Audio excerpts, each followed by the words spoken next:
We're checking out Predator Hunting Grounds in 2024 to see if this 4 versus 1 hunt is still worth your time.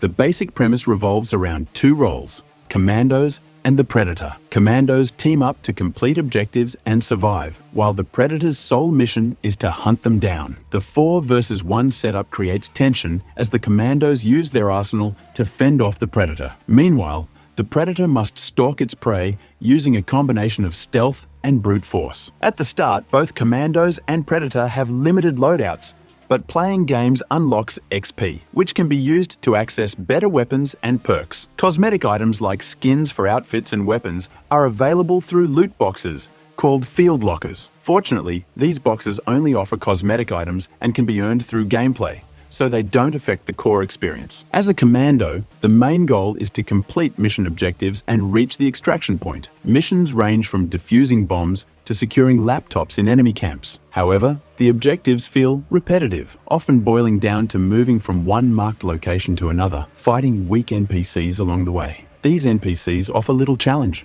making the missions feel like filler while waiting for the Predator to strike. Despite this repetition, playing as a commando can still be enjoyable. The thrill comes from knowing that the Predator is lurking somewhere, watching and waiting to strike. The intensity spikes when the Predator engages, leading to frantic firefights where teamwork and communication become essential.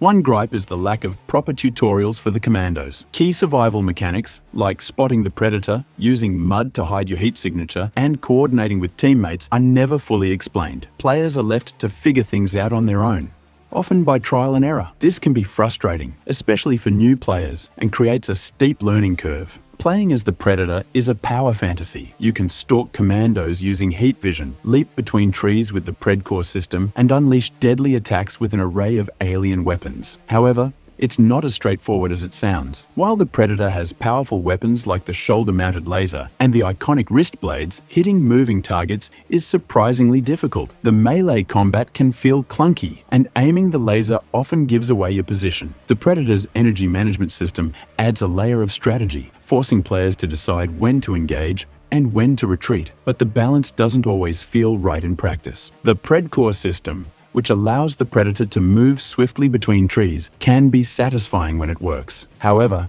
it's not without flaws. At times, the system causes the Predator to get stuck on trees or branches, breaking the immersion and slowing down the hunt. The game does little to teach Predator players how to effectively use these tools. Like the Commandos, the Predator has a brief tutorial, but it doesn't cover the deeper mechanics, leaving players to learn by experimentation. One of the main issues with Predator is the lack of variety. The game only has one main mode, the 4 versus 1 hunt. As the Predator, your goal is always to kill the Commandos. As the Commandos, your missions may vary slightly, but they all follow the same basic pattern. Run to an objective, shoot NPCs, complete the task, and avoid the Predator. While this structure works for short bursts, it can get repetitive after a while. The limited number of maps only exacerbates this issue, as players end up running through the same environments repeatedly. Another drawback is the matchmaking. Joining a game as a commando is relatively quick, with wait times of around 30 seconds. However, if you want to play as the Predator, be prepared to wait. The game advertises 6-minute wait times, but it often takes much longer. This can be frustrating, especially for players who prefer playing as the Predator. Customizing your loadouts should be a fun part of the experience, but the UI is clunky. Changes made to a loadout often don't save properly, leading to frustration when you return to find that your favorite setup is gone. Additionally, unlocking new items triggers notifications that are difficult to clear, cluttering the menu and making it hard to see what's actually new. Despite its flaws, Predator Hunting Grounds has continued to receive updates. In 2024, there are 3 editions to choose from. Standard Edition includes the base game and the Feral Predator with custom weapons. Jungle Edition adds fan-favorite predators like City Hunter, Samurai, Valkyrie, and Viking. And Viking and Yautja Edition includes the ultimate pack with almost all downloadable predators, including Cleopatra, Samurai, and Mr. Black. These editions offer more variety for Predator fans, but they don't fix the core issues with the game's repetitive nature and frustrating mechanics.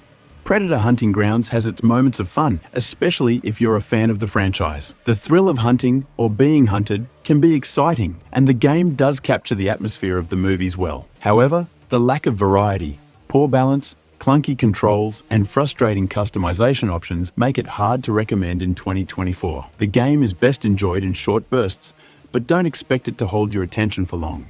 In the end, if you're a hardcore Predator fan looking for some quick multiplayer action, it might be worth checking out. For everyone else, there are far better asymmetric multiplayer games out there. Thanks for watching. Don't forget to like and subscribe if you enjoyed this review, and let us know what you think about Predator Hunting Grounds in the comments below. See you next time.